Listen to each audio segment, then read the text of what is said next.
très difficile où il n'y aura pas suffisamment de nourriture, où il y aura des famines, il n'y aura pas accès à la boisson, etc. et toutes sortes de difficultés.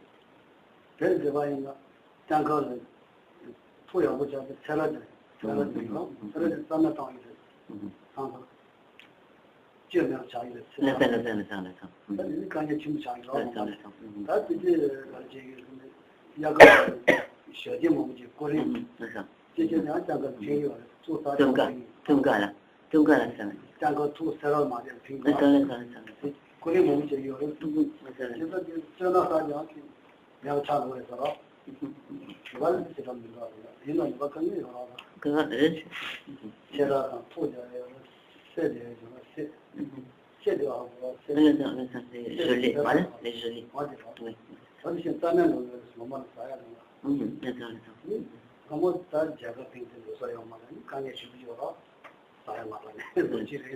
Là.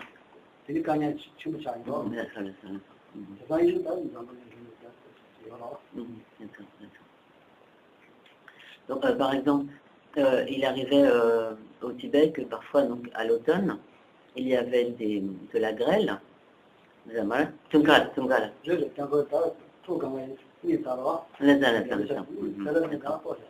Donc au moment où les récoltes arrivaient à maturité,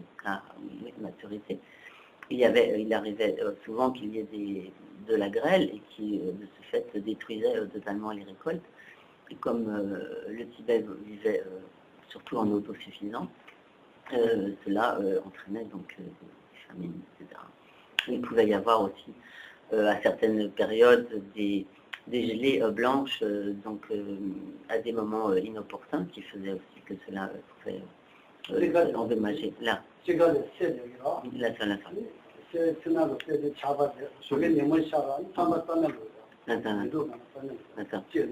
Et en particulier donc au printemps, il arrivait souvent que pendant la nuit, il gèle pendant la nuit, et de ce fait, donc après toutes les récoltes avaient commencé à pousser.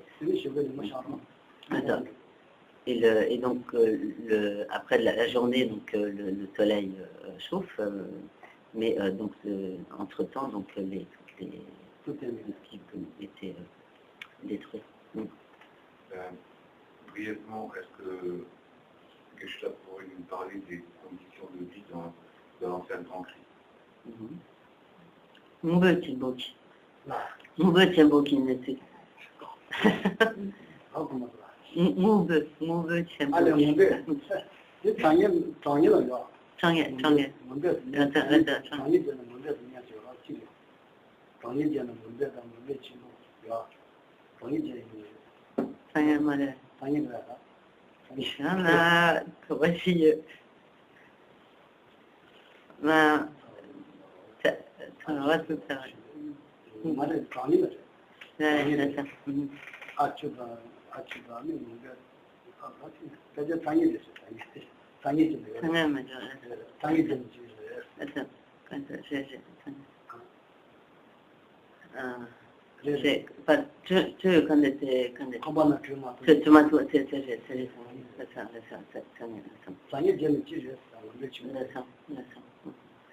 En fait, donc l'enfer des Grands Cris, c'est un des enfers chauds, fait partie et donc de manière générale, on distingue 8 enfers de la chaleur, où les êtres souffrent principalement de la chaleur, de la brûlure du feu.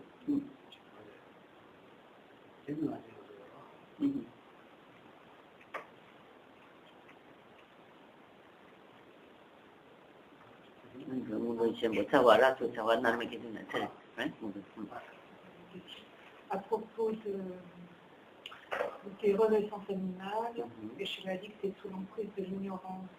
Il s'agit là de l'ignorance basique, c'est-à-dire on ne sait pas que voler, c'est pas bien. Ça n'a pas de rapport avec l'ignorance quand on parle avec la société. C'est l'ignorance de la loi du karma. C'est ignorance. Je pose la question. Voilà. L'ignorance, exactement, il s'agit dans ce cas-là.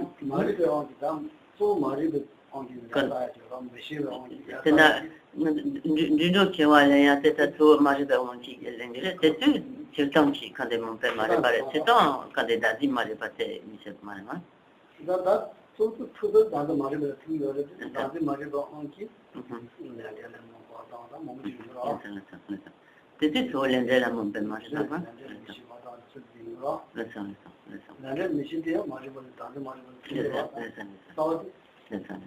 Donc, bien sûr, l'ignorance qui saisit le soi, donc l'ignorance vraiment fondamentale, dont découlent tous les autres facteurs perturbateurs de l'esprit, y compris toutes les autres formes d'ignorance.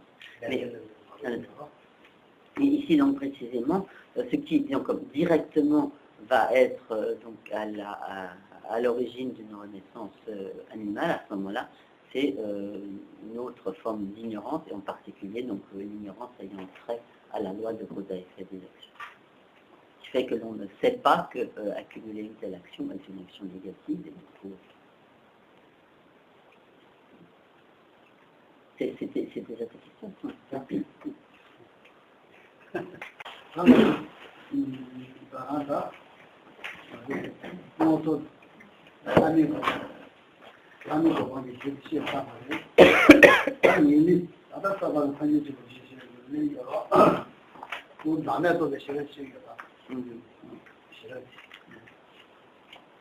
Donc précédemment, ont été expliquées les causes qui permettent d'obtenir des états de renaissance supérieurs en tant qu'être humain ou défunt. À présent, ce qui va être abordé, c'est donc ce qui permet d'obtenir ce qui est appelé l'excellence certaine, à savoir donc la totale libération du cycle des existences et l'état de Bouddha. Et en l'occurrence, il s'agit essentiellement des explications portant sur la vacuité, sur le non-soi.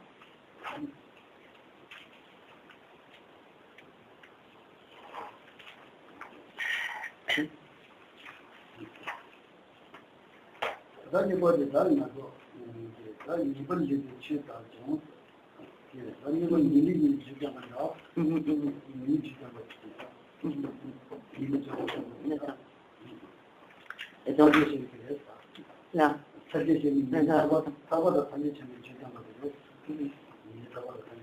donc à présent donc, viennent les explications sur les causes qui mènent à l'obtention de l'excellence certaine, donc de la totale libération du cycle des existences et de l'état de Bouddha.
Donc en l'occurrence, donc les causes, la cause de l'obtention de l'excellence certaine, c'est la réalisation de la vacuité des non-soi.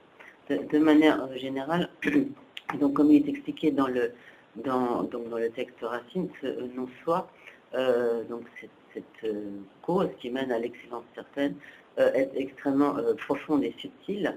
Et donc en l'occurrence, ce qui est expliqué, donc de manière générale, ce non-soi, c'est donc d'une part le non-soi de l'individu, de la personne, et le non-soi des phénomènes autres que la personne. Or, de manière générale, nous appréhendons le moi comme n'étant pas du tout non-soi, mais nous appréhendons le moi, le soi, comme ayant une existence inhérente, comme s'établissant de lui-même, et de même tout ce qui est mien, nous le considérons comme étant mien de manière totalement inhérente, existant en soi-même. Et donc, lorsque lorsque l'on entend des enseignements qui expliquent ce que sont donc le non-soi de l'individu et le non-soi des phénomènes, dans la mesure où les êtres ordinaires sont extrêmement attachés à cette saisie d'un soi et d'un mien, alors généralement pour les êtres qui ne sont pas vraiment comme des réceptacles appropriés aux enseignements de la vacuité, ces enseignements du non-soi font apparaître une grande frayeur.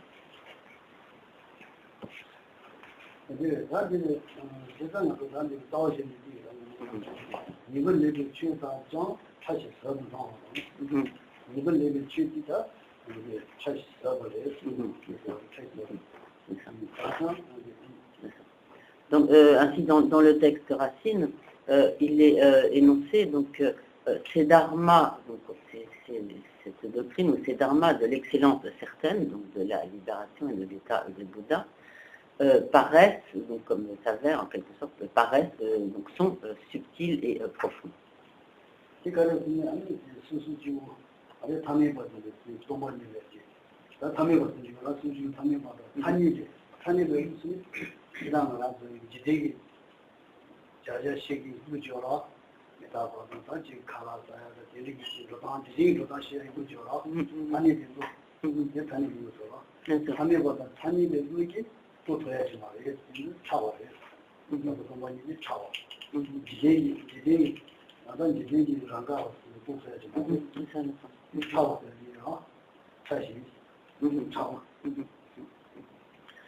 Et donc, en quelque sorte, cette doctrine donc du non-soi est extrêmement subtile et de ce fait, les êtres, en quelque sorte comme les êtres ordinaires, n'ont pas la capacité de la percevoir.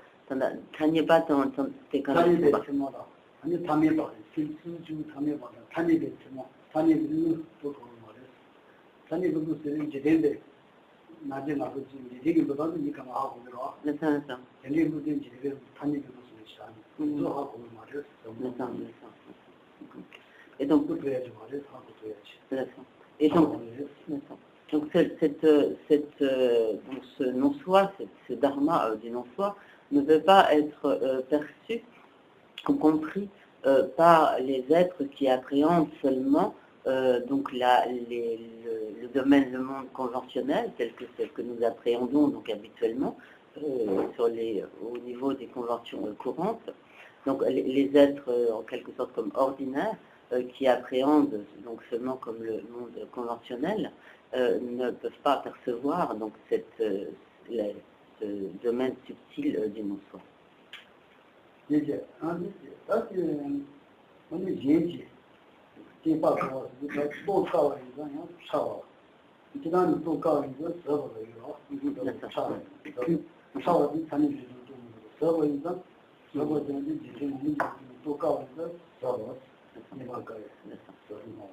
Donc, cette doctrine, ce dharma du non-soi, donc il est subtil parce qu'il ne peut pas être compris par ceux qui perçoivent seulement ce qui est du domaine des désignations, des conventions mondaines, et d'autre part, il est profond dans la mesure où il est difficile à comprendre.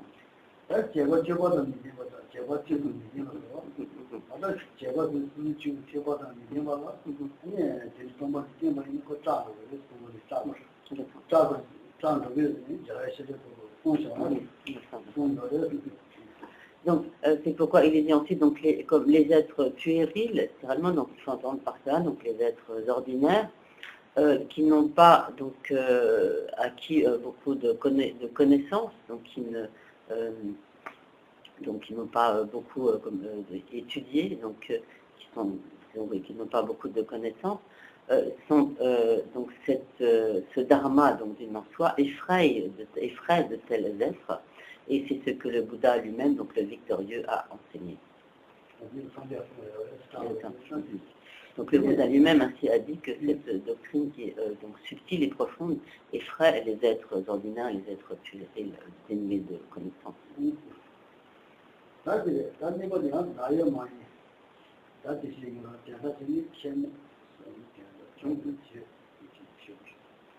다들 내가 대단히 다들 소문이 나야 많이 나야 많이 위험해져서 나야 많이 위험해져서 지금 나야 많이 저도 소문이 되는데 뭐나 나야 많이 어디서 나야 많이 위험해져서 Donc le début du verset, donc dans le verset suivant, c'est en fait la vacuité, le non-soi qui est enseigné, et donc le premier vers énonce, donc je ne suis pas, je ne serai pas.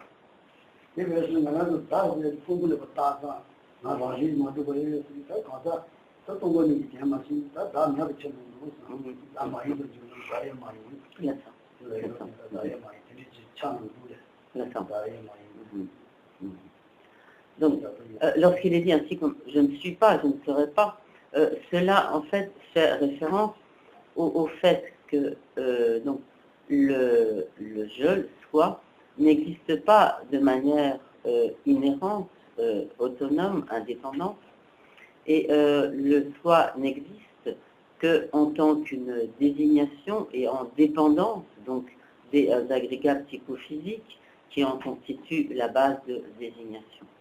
Mais comme de manière générale, lorsqu'il est enseigné que,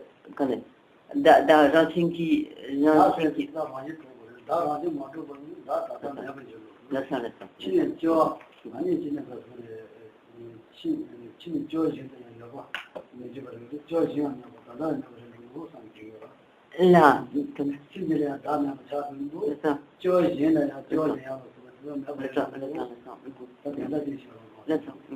et donc, et en fait, donc, lorsque l'on entend les enseignements qui énoncent que le soi, le je, n'existe pas en lui-même de manière indépendante, comme s'établissant de lui-même, on risque alors de penser que le soi n'existe pas du tout, donc non seulement il n'existe pas dans cette vie, mais qu'il n'existera pas non plus dans les vies à venir, et donc cela entraîne finalement des vues nihilistes et entraîne donc à ce moment-là une certaine frayeur.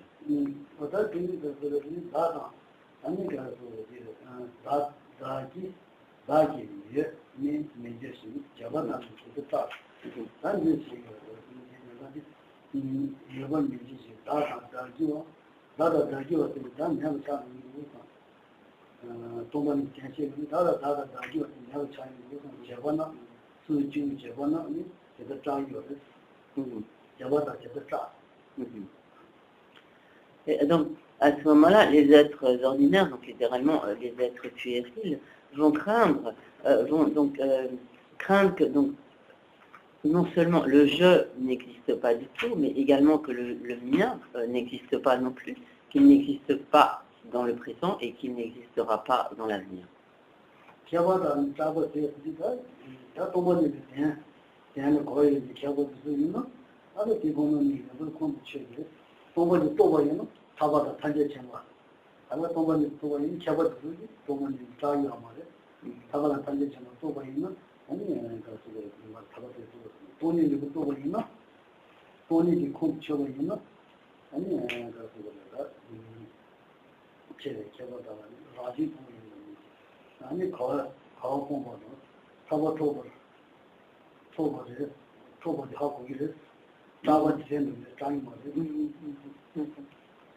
Mais donc, en revanche, donc, ceux qui comprennent le sens de la vacuité, le sens du non-soi, ne le craignent pas, car ils comprennent que c'est cette réalisation de la vacuité qui fait atteindre donc l'excellence certaine, la libération, notamment l'état de vie.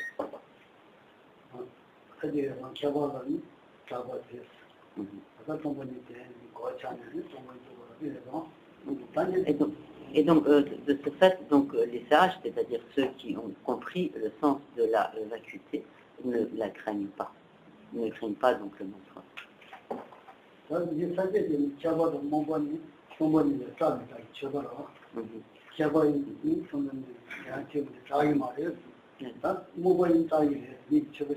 D'accord.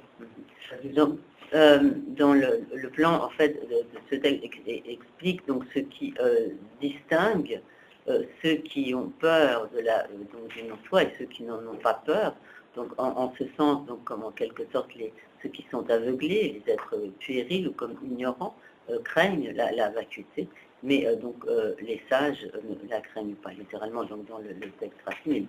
Je ne suis pas, je ne serai pas, ou je n'ai pas, je n'aurai pas, voilà ce que craignent les êtres puérils, mais chez les sages, c'est-à-dire ceux qui ont compris le sens de la vacuité, la crainte s'est effacée ou la crainte a disparu.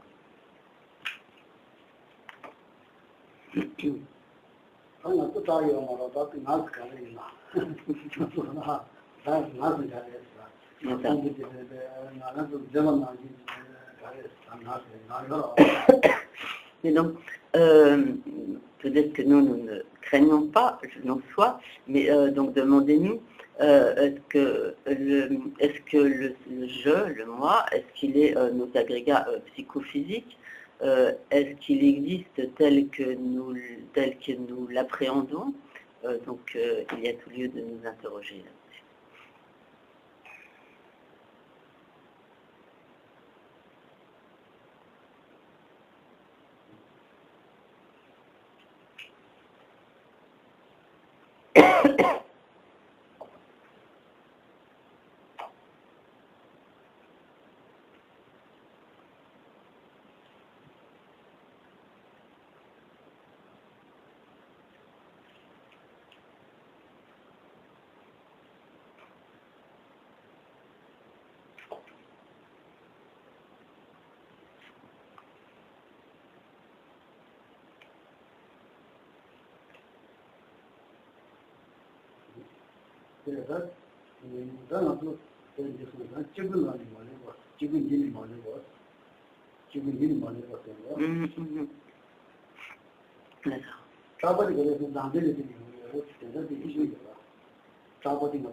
Et donc ce qui va être expliqué par la suite, c'est que la crainte que nous éprouvons, en réalité, elle vient de la saisie du soi.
Donc,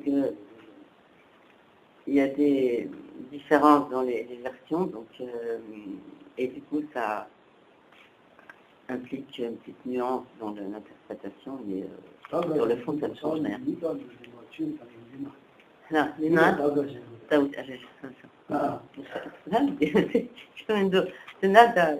Donc, en l'occurrence, donc la difficulté portée sur le mot en tibétain qui est go, qui généralement signifie les êtres, les êtres donc du cycle des existences.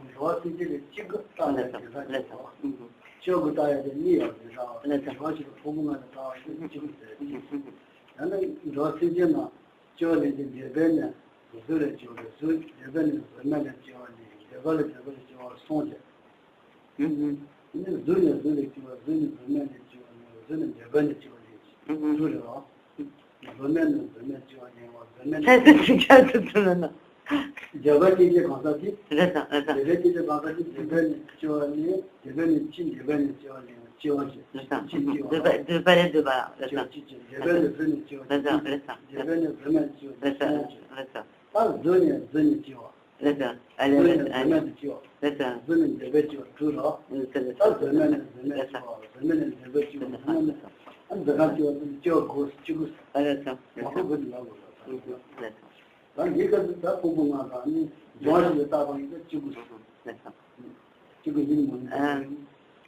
Donc, en l'occurrence, donc les citations portaient sur le mot Kegu, qui dans le texte qui a été écrit là, Gatarakshajuku, et donc dans plusieurs versions est écrit avec le sens de 9, donc comme les 9 naissances, littéralement. Et donc, Geshe-la l'explique donc en fonction de cette orthographe et de cette signification. Donc, lorsque l'on parle donc de la naissance, c'est intraduisible, je sais rien, donc avec la naissance littéralement comme sur la base de 9, quelque chose comme ça.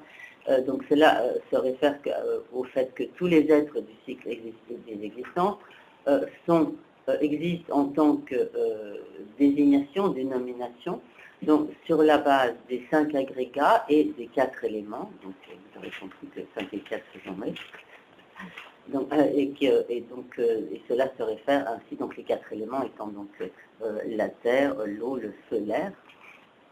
Et donc sur la base des 5 agrégats psychophysiques et des 4 éléments, donc tous les êtres donc, du cycle des existences sont des désignations appliquées donc, à ces agrégats et à ces éléments. C'est ici donc, dans ce sens qu'il faut comprendre donc, les êtres dotés des 9, quelque chose comme ça. Cela peut aussi se référer aux 9 types de naissance, à savoir, donc, par exemple, à partir, globalement, donc, il y a ce qu'on appelle les 3 mondes d'existence du cycle des existences, le monde des désirs, le monde de la forme et le monde sans forme. Donc, il est possible qu'à partir du monde du désir, on reprenne une naissance dans le monde du désir, ou dans le monde de la forme, ou dans le monde sans forme. Ça fait 3. Il est possible qu'à partir du monde de la forme, on reprenne une naissance dans le monde du désir, dans le monde de la forme ou dans le monde sans forme, ça fait 6. Et il est également possible qu'à partir du monde sans forme, on reprenne une naissance dans le monde du désir ou dans le monde de la forme ou dans le monde sans forme, c'est différent.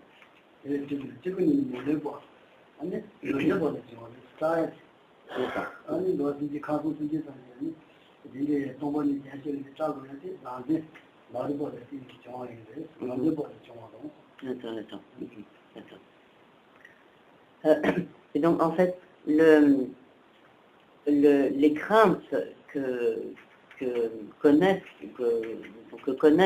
tous les êtres donc, du cycle des existences, cette peur ou ces craintes proviennent en réalité de la saisie du soi. Donc disons, à la fois donc, de la saisie du soi et de la saisie du mien, de ce qui est à moi.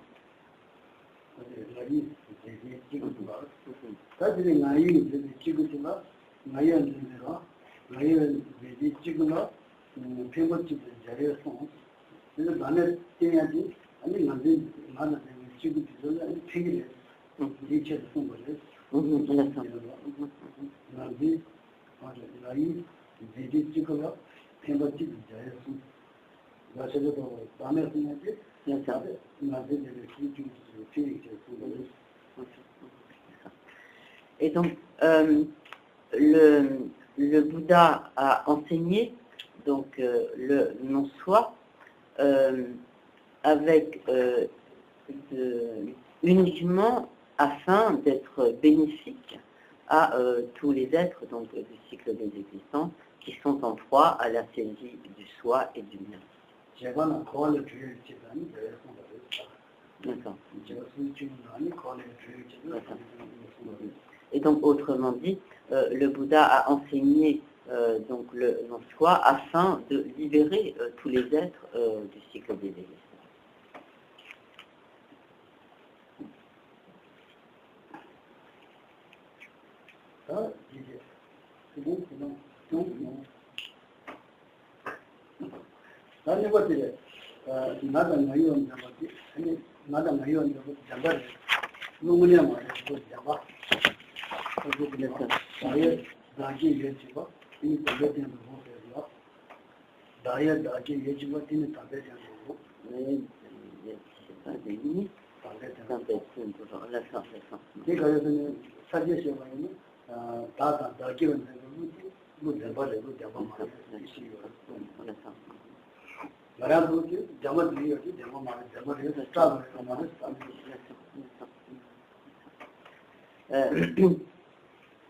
Donc,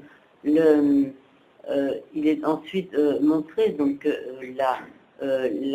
notre saisie du moi et du mien, donc le fait que donc, les êtres ordinaires saisissent le moi et le mien, que cette saisie, donc en tant qu'existence indépendante, s'établissant d'elle-même, est en fait en quelque sorte contraire au juste mode d'existence des phénomènes, comme contraire à la réalité.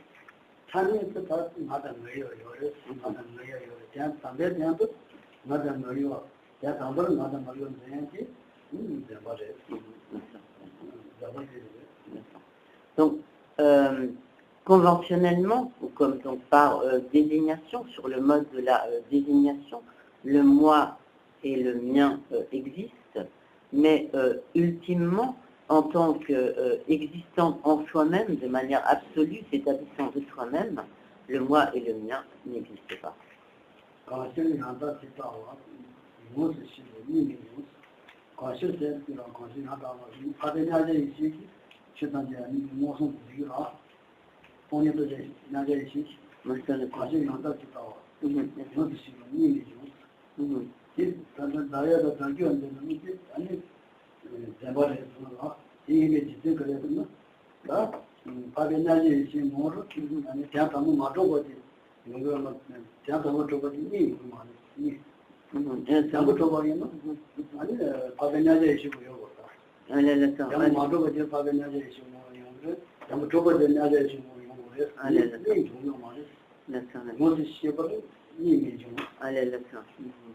Ni c'est na tongaya c'est maré c'est ça quand c'est d'un pas de bâton de balma du pani ça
Donc, Michel explique que donc, ces points sont assez complexes, mais donc il ne faut pas, en quelque sorte, comme se décourager, il faut faire les efforts nécessaires pour aller à la compréhension de ce qui n'est pas, comme donné d'emblée, c'était un peu difficile. Et en fait, ne pas faire comme les vieux yaks. Donc les vieux yaks, lorsqu'ils broutent l'herbe, s'il y a de l'herbe qui est un peu dure, ils la laissent de côté, ils ne mangent que l'herbe tendre. Et donc, nous ne devons pas faire comme les vieux yaks, et même si c'est un peu dur, nous devons donc faire les efforts nécessaires pour l'avaler. Et donc, ce qui est expliqué ici, c'est donc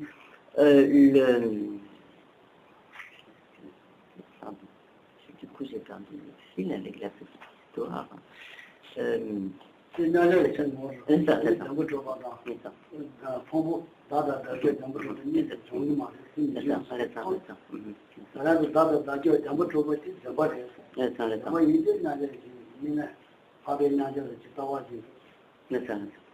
Donc la saisie du soi et du mien en tant que existant de manière indépendante, s'établissant d'eux-mêmes, est une saisie erronée, c'est une appréhension fausse qui ne correspond pas à la réalité. La raison de cela est que cela, donc la saisie du soi et donc du mien inhérent, existant en soi-même, n'est pas perçue, ou comme n'apparaît pas à la conscience des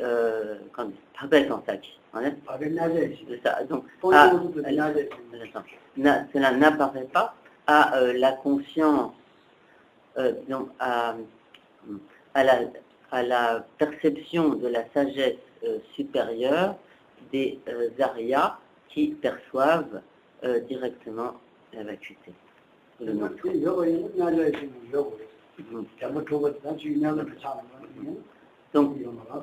si cette existence en soi inhérente existait, elle devrait apparaître à la conscience des Aryas qui perçoivent directement la vacuité, ou donc à cette sagesse supérieure des Aryas qui perçoivent directement la vacuité. Comme elle ne leur apparaît pas, c'est qu'elle n'existe pas.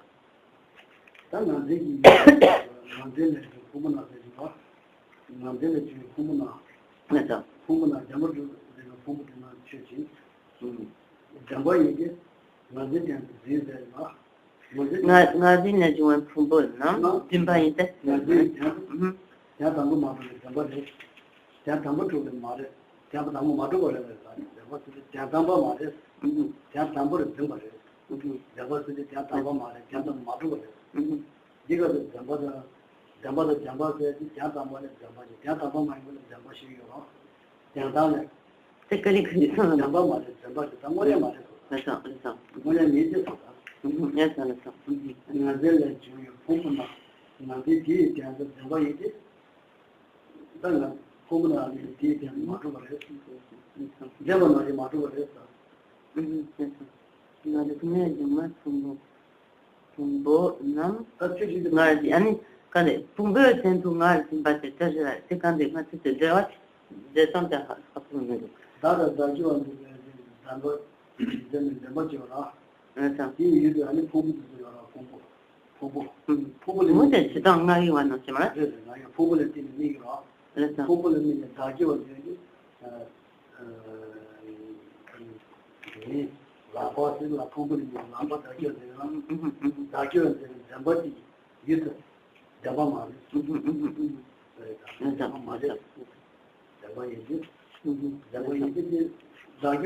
Donc,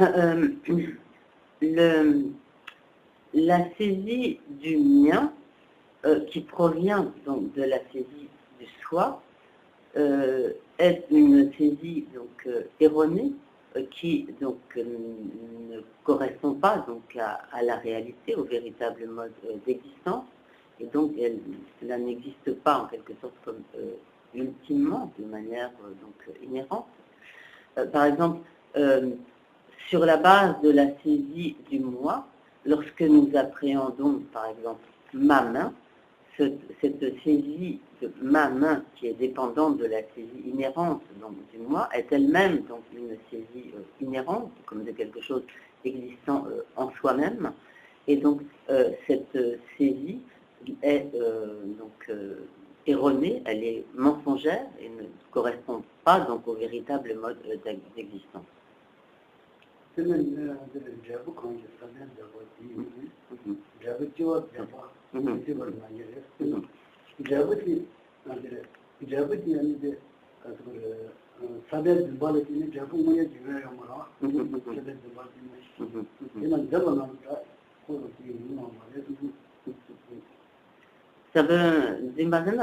mener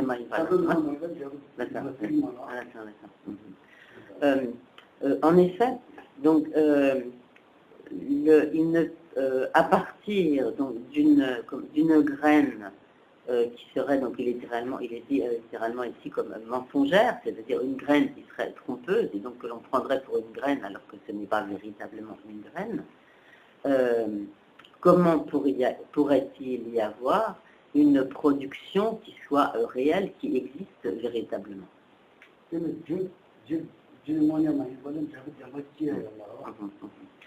Donc, autrement dit, donc à partir d'une cause qui n'existerait pas véritablement, comment pourrait-il y avoir un résultat existant?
Donc,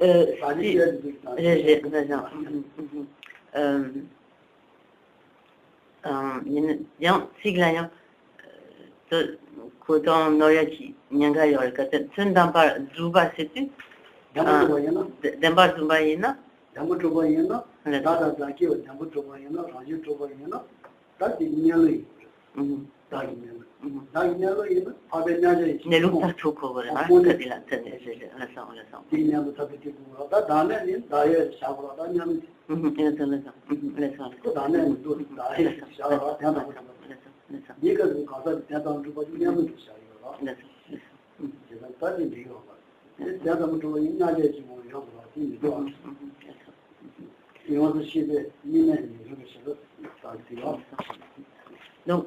si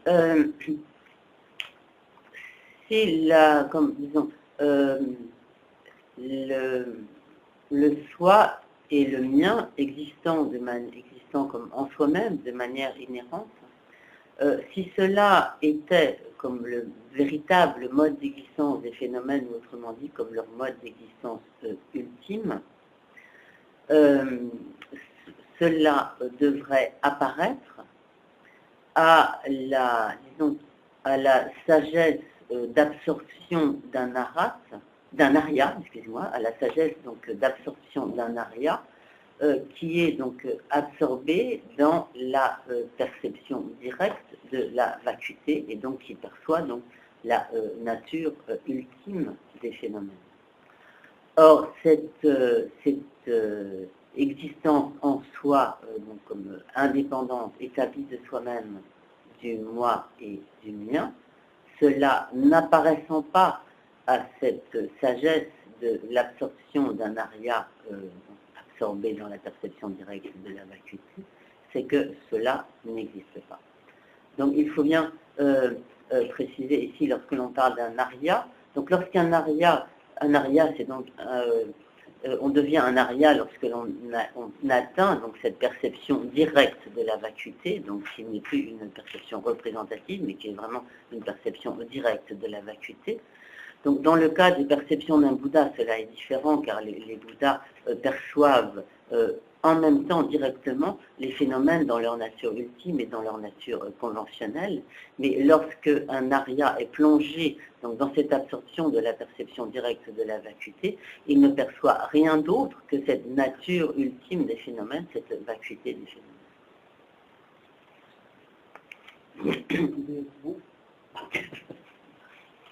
Non.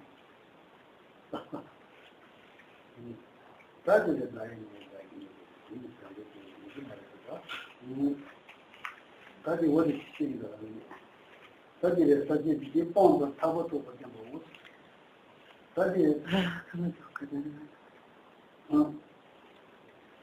다들 자기가 뻔 타고도 있습니다. 네. 부부들은 이제 뻔이 맞을 뻔하죠. 부부들은 pas 네, 나 지금 봐죠. 그래서 사실 제가 다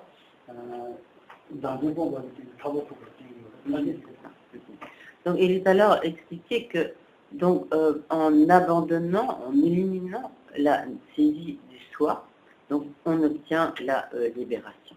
Et donc, précisément, dans le texte, il est dit, donc, ainsi, lorsque on perçoit que les agrégats n'existent pas, donc littéralement il est dit réellement, et qu'il faut comprendre comme intrinsèquement, n'existe pas comme de manière inhérente. Lorsque l'on voit cela, par cela on abandonnera, ou donc là on abandonne la saisie du soi.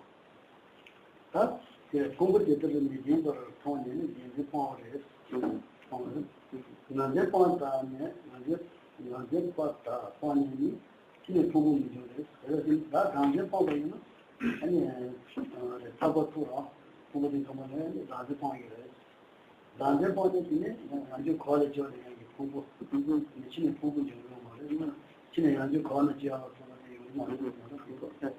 C'est un statut qui font beaucoup, remarque. 그래 사실 이거 보자 진짜 동의하지 공부 좀 미치지 너희 공부지 아까 거래지다니 아주 너희 공부 좀 말이야 정부들이 타고토기 D'accord.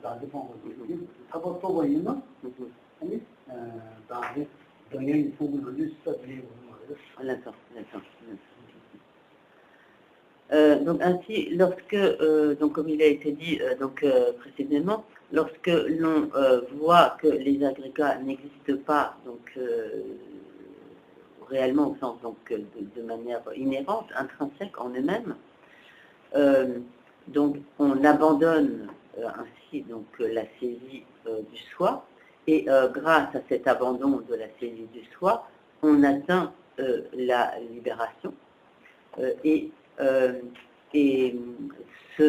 par conséquent, ayant atteint la libération, on ne sont plus produits des agrégats, sous-entendus, des agrégats qui sont de la nature de la souffrance, qui sont des agrégats conditionnés au cycle des existences.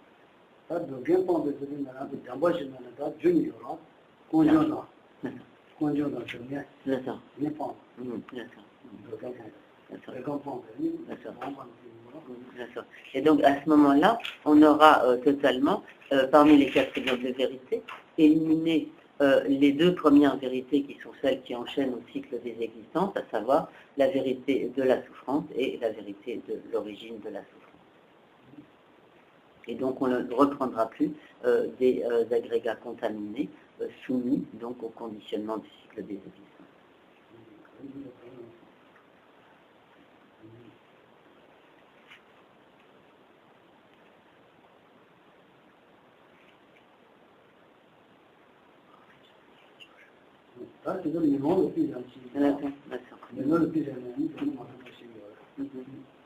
Mélange intime, Madhu pas.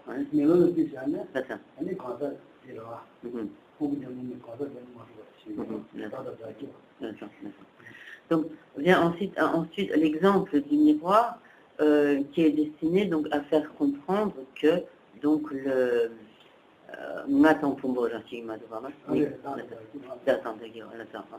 qui, donc cet exemple étant destiné à faire comprendre que le moi et les agrégats n'existent pas de manière inhérente, s'établissant d'eux-mêmes.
Donc, donc dans le texte, Racine, il dit donc tout comme en dépendance du miroir apparaît l'image reflétée, mais donc ultimement en elle-même, en toute indépendance, cette image reflétée n'existe pas indépendamment de manière inhérente. Donc en effet, par exemple, lorsque nous regardons notre visage dans le miroir, donc effectivement l'image reflétée de notre visage apparaît, donc cette image existe bien, mais elle n'est pas notre visage, elle est simplement l'image reflétée. Ou lorsque nous regardons la télévision, nous voyons, par exemple, il peut y avoir des images de la France, etc., ou des images de personnages politiques, etc.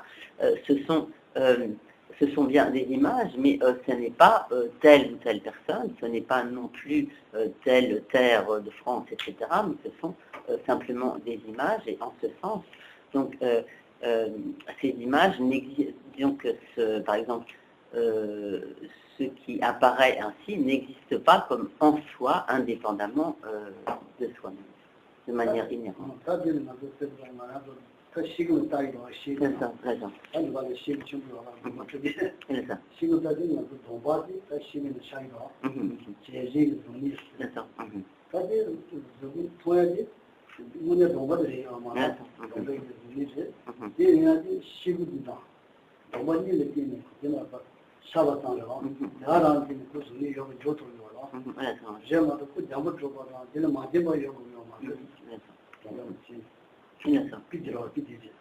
Donc, cette analogie avec le reflet, donc notre image reflétée dans le miroir, donc lorsque nous nous regardons dans le miroir, nous voyons donc notre image reflétée. Donc cette image reflétée est une image, elle n'est pas notre visage, elle est le reflet de notre visage, mais ce reflet de notre visage n'existe que par relation, que par dépendance. Il existe en dépendance donc, du miroir et en dépendance de notre propre visage qui se reflète dans le miroir, mais cette image reflétée donc, dans le miroir n'a pas du tout la capacité de s'établir d'elle-même, de son propre côté, indépendamment du miroir et de notre propre visage qui se reflète dedans.